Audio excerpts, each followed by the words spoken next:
Alright, Rich Van Tassel finishing up our recap of Week 12 of the NFL season. The Seattle Seahawks losing on the road to the Tampa Bay Buccaneers. 14-5 was the score. Seattle drops to 7-3-1. Tampa Bay is now 6-5, only their second home win, however. Russell Wilson, 17 of 33, 151 yards, no touchdowns, 2 interceptions. I'm not sure I've seen Russell Wilson ever look this bad. He was the top rusher, Wilson, that is 8 carries, 80 yards, 10 yards per carry. Obviously, Thomas Rawls, 12 for 38, 3.2. The team was 22 carries, 127 yards, which is 5.8 yards per rush. However, after Russell Wilson, you look and those numbers are not very good. That's about 14 carries for 47 yards, which is not very good. Jimmy Graham, top receiver, 6 for 67. Doug Baldwin, 7 for 34. Jermaine Kearse, 1 for 18. Paul Richardson, 1 for 17. Steven Terrell recovered a fumble. Jimmy Graham lost a fumble. That was a big one in this game. Russell Wilson fumbled. It was not lost. No sacks. Cam Chancellor had an interception. Stephen Hauschka, 1 for 1 in his field goal attempts. Jameis Winston for the Buccaneers, 21 of 28, 220 yards, 2 touchdowns, 1 interception. Doug Martin, 23 carries, 87 yards, 3.8 yards per rush. Peyton Barber, 5 for 16. The team altogether, 35 of 118, which is 3.4 yards per rush. Mike Evans getting the best of Richard Sherman today, 8 receptions, 104 yards, 2 touchdowns. Cameron Brate, 4 for 49. Russell Shepard, 2 for 23. Levante David recovered a fumble. Doug Martin lost a fumble. Adam Humphries fumbled. It was not lost. They had 6 sacks of Russell Wilson. Gerald McCoy, 1.5. Noah Spence, 1.5. Quan Alexander had 1. Robert Ayers, a nice addition, had another. Ryan Russell had 1. They were all over Russell Wilson in this game. Bradley McDougall and Altaron Werner both had interceptions. McDougall's was returned. McDougald, I should say, was returned 32 yards. Altaron Werner's was returned 16 yards. Roberto Aguayo missed his only field goal attempt. As we said, Seattle was not good in this game. Their offensive line, which has had its question marks, but it appeared to have turned it around, did not show up today. Russell Wilson missed a lot of passes, though, that he usually doesn't miss. It wasn't a result of pressure. Tampa Bay now right in the thick of things. Jameis Winston did have an interception, but if he limits his turnovers, he gives this team a shot. Mike Evans, like we said, going into last year when we talked about it, they have a lot of young talent on the offensive side of the ball. And they have young talent on the defensive side of the ball as well. Levante David, Gerald McCoy, 2 guys who had good games today. So, is Tampa Bay ready to take the next step? It becomes very interesting for them moving down the stretch in both the division and in the wild card race. The New England Patriots, surprise, surprise, beat the New York Jets. I was taking heat for this one, but once again, Tom Brady shows who the man is. It was not his best game. It was closer than I would have thought, but when it mattered most, Tom Brady put the Jets over his knee and showed him who the boss was. Brady, 30 of 50, 286 yards, 2 touchdowns, no interceptions. LeGarrette Blount, 11 carries, 67 yards, 6.1 yards per rush. Deion Lewis, 6 for 24. The team altogether 21 carries, 91 yards, 4.3 yards per rush. That includes 3 carries of negative 4 yards by Tom Brady, most likely taking the kneel downs. Julian Edelman, 8 receptions, 83 yards. Chris Hogan, 4 for 70. Malcolm Mitchell, 5 for 42. He had the 2 touchdowns. Deion Lewis, 4 for 34. Deion Lewis coming back, just another weapon for that team. Malcolm Butler recovered a fumble. So did Trey Flowers. Tom Brady fumbled once. He recovered it. Then he threw it in the end zone for a touchdown. They only had 1 sack. It was Chris Long's. No interceptions, nothing of note in the return game. Steven Gostkowski, 3 for 4 in his field goal attempts. Ryan Fitzpatrick, 22 of 32, 269 yards, 2 touchdowns. Finally had a game where he wasn't turning the ball over. Bilal Powell, 8 for 36, 4.5 yards per rush. Matt Forte, 13 of 27, 2.1 yards per rush. The team, 23 carries of 64 yards, 2.8 yards per rush. Not very good. Quincy Enunwa, 5 receptions, 109 yards, a touchdown. Brandon Marshall, 6 for 67, a touchdown. Robbie Anderson, 2 for 34. Matt Forte, 3 for 23.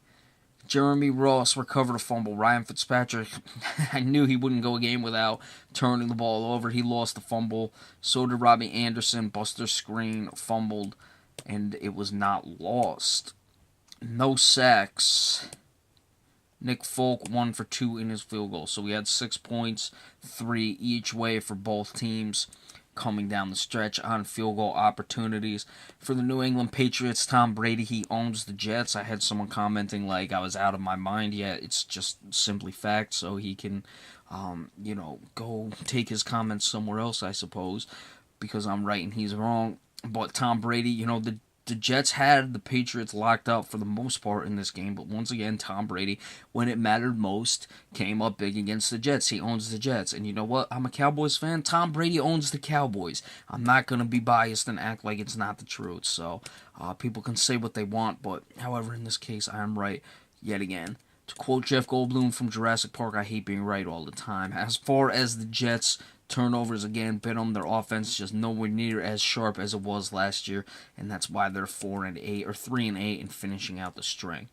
Oakland getting a big win over the Carolina Panthers, 35-32, may have been the death nail in the Panthers' season. Cam Newton, 14 of 28, 246 yards, 2 touchdowns, 1 interception. Jonathan Stewart getting the running game going, 17 carries, 96 yards, 5.6 yards per rush, 2 touchdowns. Altogether, the team was 25 of 129, 5.2 yard average. They had the 2 Stewart touchdowns, and Cam Newton also had 1. Ted Ginn Jr., the top receiver, 4 for 115. He had a touchdown. It was 88 yards. Kelvin Benjamin, 2 for 53. He had a 44-yard touchdown. Greg Olsen, 4 for 45. Olsen had some critical drops in this game. Thomas Davis recovered a fumble. Cam Newton lost the fumble. They had 2 sacks. Charles Johnson had 1. A.J. Klein the other. Thomas Davis had an interception. No field goals attempted for the Oakland Raiders. Derek Carr, who got hurt in this game, hurt his hand, came back, was 26 of 38, 315 yards, 2 touchdowns, 1 interception. Matt McGloin threw 1 pass. It was incomplete. Latavius Murray, 19 carries, 45 yards, 2.4 yards per rush, a touchdown. Jalen Richards, 7 for 23. The team altogether 30 carries for 55 yards. It's a 1.8 yard average, but Derek Carr, especially in the shotgun because of his hurt hand, had to take the knees where it was 4 carries for minus 13 yards, so you lose a little bit more yardage than you normally would on a kneel down, and it hurt the numbers. Mike Crabtree, 8 catches, 110 yards. Clive Wofford, 3 for 43, a touchdown. Latavius Murray, 3 for 43. Seth Roberts, 3 for 31. He had a touchdown. Amari Cooper, only 4 catches for 22 yards. He was held in check. Amari Cooper's been quiet of late. Khalil Mack recovered a fumble. Derek Carr fumbled twice, lost one of them. They had 2 sacks. Bruce Irvin and Khalil Mack both had 1, 2 guys they're relying on heavily to get pressure. Khalil Mack had an interception return, 6 yards for a touchdown. Sebastian Janikowski, 2 for 2 in his field goals. Now, Carolina got themselves back in this game. They went on, they had a 3-touchdown run. I believe they only got 18 points because they started going for 2. It's a curious situation. Carolina was in the areas where you get the touchdown. They were down 5 points, so they scored and they went for 2.